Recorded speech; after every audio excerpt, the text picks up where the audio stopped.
So Friday morning when we arrived, I asked Andrea to be my matron of honor, and Kyle asked Josh to officiate, and it was just, everything was awesome until Sunday night. They had gotten up close to Jason Aldean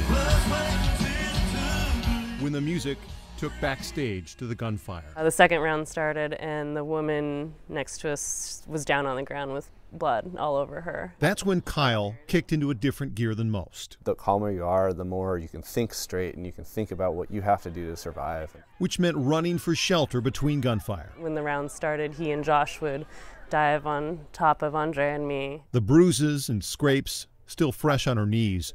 When the gunfire stopped for good, Kyle sent Emily and Josh one direction. We were in a shed for about 45 minutes and in the airport hangar for about 2 hours. He and Andrea later made their way to the street, where shooting victims were propped up behind police cars.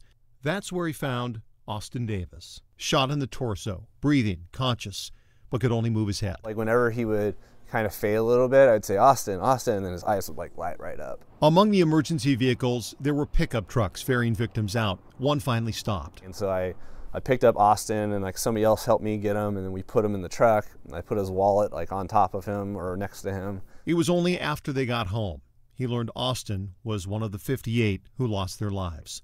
Kyle is the first person to tell you he's no hero, but he saw plenty of heroic acts that night. One person did something really, really bad and just inhumane, but so many people, we're talking thousands of people, stopped and helped. And it was just, to see humanity like that really makes you think that, you know, this terrible thing did happen, but there's so many great people out there.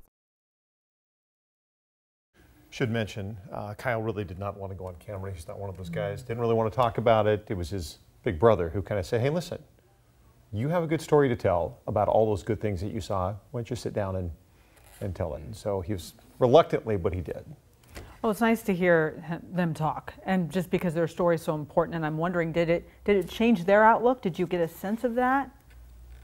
I think part of even doing a story like this and getting out there and talking to friends, but just putting it on the record is part of the healing process. Neither of them is okay. I wouldn't say. He is very much the sense of, you know, this was a hardcore thing that's a part of me forever, but I'm not going to give into it. I'm not going to let him win. I'm going to go about my life. She's still trying to get on board with that a little bit, but it's going to take some time. And have they been watching the news coverage at all? No, that's something I know they're going to DVR this and watch it at a later date, maybe, they said, but it's understandable. Still healing. Yep, will be for a while. Greg, thank you so much.